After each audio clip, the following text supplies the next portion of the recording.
Hi angels, welcome back. Today's video is all about my top favorite horror movies.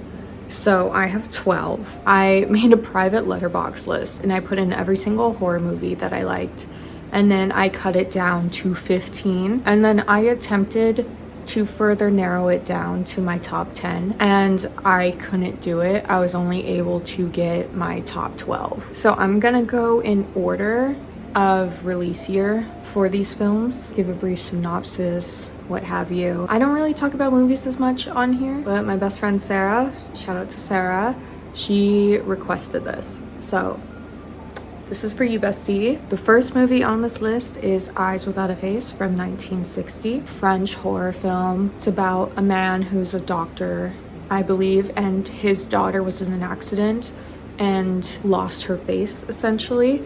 And so he kills people and takes their faces and puts them onto his daughter.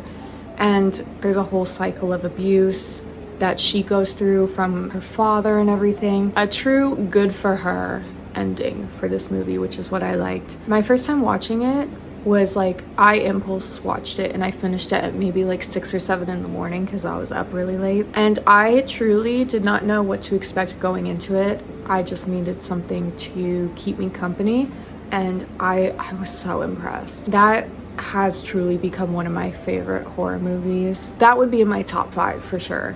I love that one, so starting off this list strong with Eyes Without a Face. Number 2 on this list is Carrie, 1976, which is a classic, as we all know. I've only seen this film once, and I've been having the strongest urge to revisit, so I will be doing that at some point. This is one of like the most iconic horror movies, I would say. It's about a girl who's bullied severely in high school. She develops powers and kind of wreaks havoc on those who hurt her. And another good for her, because what the fuck? Why were the teachers not doing shit? That pissed me off more than like her classmates. And fun fact, I watched that movie for the first time while on my period, and I felt that really added to the experience because they threw pads at her. Sissy is such an incredible actress. I loved her in Three Women.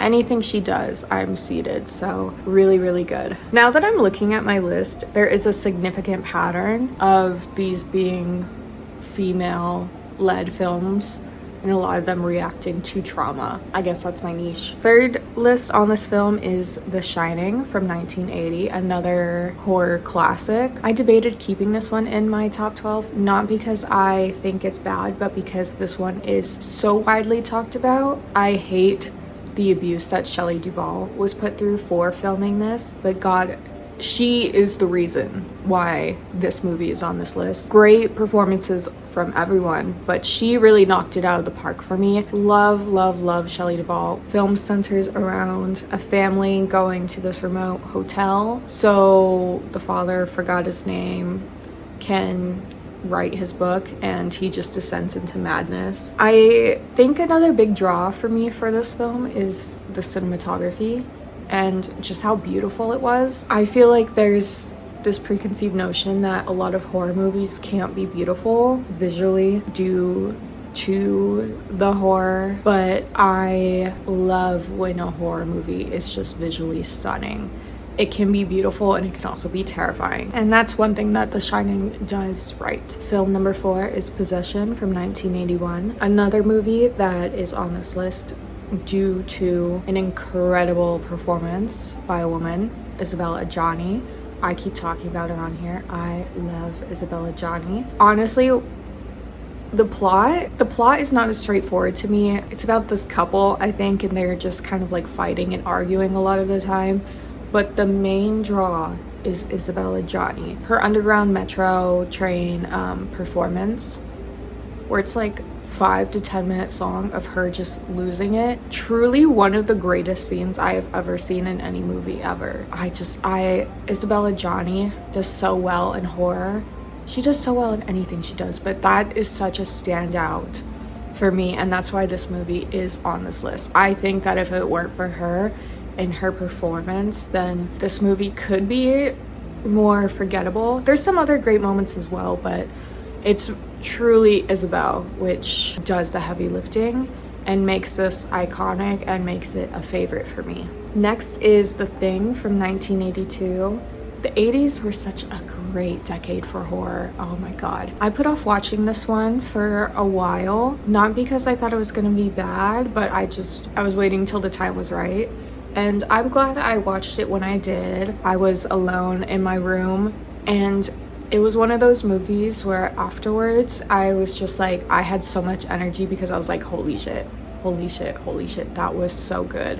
When a movie is so good that it makes you want to start like pacing in circles in your room because you can't stop thinking about it, that's a good fucking movie. And this one is about a group of research scientists. I think they're in the Arctic, and there is the thing that starts hunting them down, and it can shapeshift.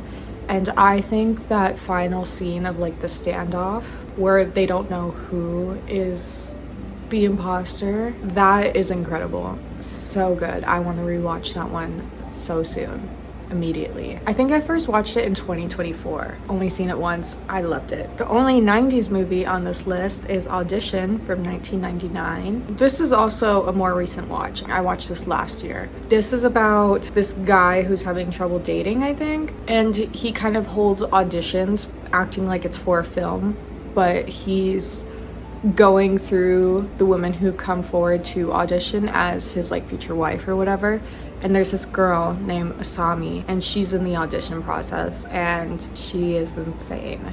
And that's all I want to say about the plot because it is so good. My jaw was dropped watching that movie. Wow, I love insane women. I love insane women doing insane things. I love seeing female rage. I love just everything about this movie. It was so good. It's a very gory one. I'm not super into gore, as I've talked about before. I can handle a little bit of it, but I do have my limits. This one made me a little squeamish, but I was able to sit through it still. I looked away at some points. It's not the most intense thing, but it is quite graphic. There's, dismemberment scenes, and that was a lot, but it's so good. I think it's still worth the watch, even if it is a tough one to sit through if you are also squeamish. Now, this might be my most controversial one on here, and that is The Strangers from 2008. And I included it on this list because this was one of the first horror movies that I ever watched that made me want to watch more horror movies. I used to rent this movie obsessively from Blockbuster before she was taken from us, RIP Blockbuster. I loved this movie. I thought it was so scary for what it was. One, it has Liv Tyler, which I love Liv Tyler, but also the motive behind what they're doing is just so simple, and that's what makes it scary. So this couple who I think returned from a wedding. When I was younger, I thought it was their wedding, but I don't think it's their wedding. And they're staying in this like house cabin thing, isolated. This trio of masked strangers keeps showing up at their house. Spoilers if you've never seen it. Their motive is because you were home. I think that's still just so cool. I refuse to watch the prequels or sequels or whatever new movies are coming out, turning this into a franchise. I do not like that. I will only watch this standalone. I thought it was great for what it is. It was effective for me, and it helped me want to branch out into watching more horror movies, and that's what makes it so significant. Obviously, like, I wouldn't say it's as incredible as some of the other movies listed on here, but it is worth a watch if you're interested. Number 8 is Black Swan from 2010. This movie reminds me of the lyric from Tomea by Ethel Cain. Even the iron still fears the rot, hiding from something that I cannot stop. That is this movie in a nutshell to me.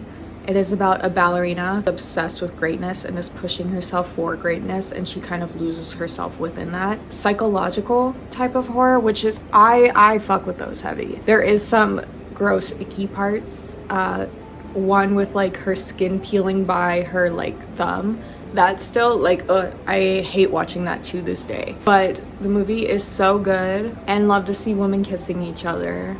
That's always a plus. Another visually stunning movie. I think the ballet aesthetics really, it's not something you see very often in horror. I feel like beyond like Suspiria, which I wasn't a huge fan of Suspiria. The original was good, remake awful.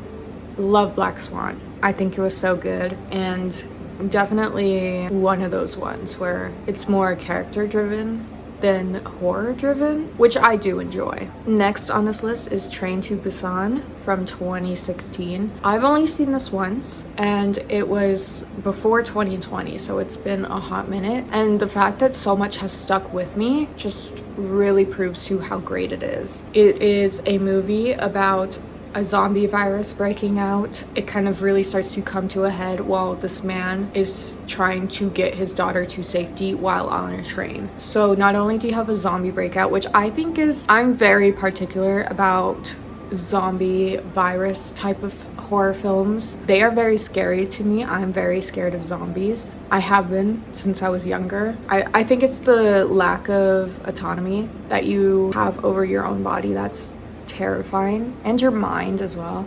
But one of the best zombie films ever, I think.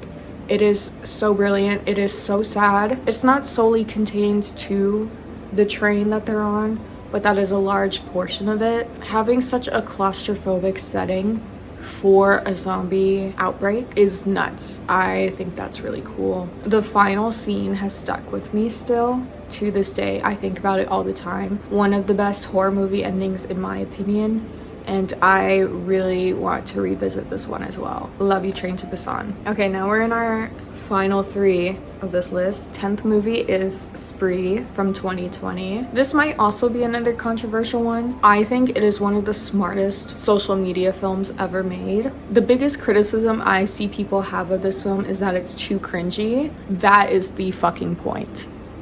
That is the point. The cringe is the point. I understand getting secondhand embarrassment and it being hard to watch, but complaining about it being too cringy, like, no, that is literally what the character of Kurt Kunkel is. He's a fucking loser. Now that we've got that out of the way, this movie follows a guy named Kurt Kunkel who has been obsessed with the idea of going viral online. He wants to be like a great streamer and all this stuff and have people be obsessed with this stuff. No one gives a shit. No one has watched him. He's done it for 10 years, no one cares. So he decides to become a spree driver, which is basically like Uber, and live stream him killing his passengers to go viral. This is not that gory. It's very funny. It is so funny. There's a lot of quotes in this movie that have become vocal stims for me. Joe Keery is incredible. He does such a great job at pathetic loser boys, and that's his niche, and I love that for him. He's so good in this movie. But the movie itself, even if it wasn't Joe Keery, I would love this movie. This was made by someone who knows how social media actually works and how people actually speak, especially on platforms like Twitch, which I think is so important to this movie and why it's as good as it is. Too many movies or shows that revolve around social media or include it, they don't know how people speak.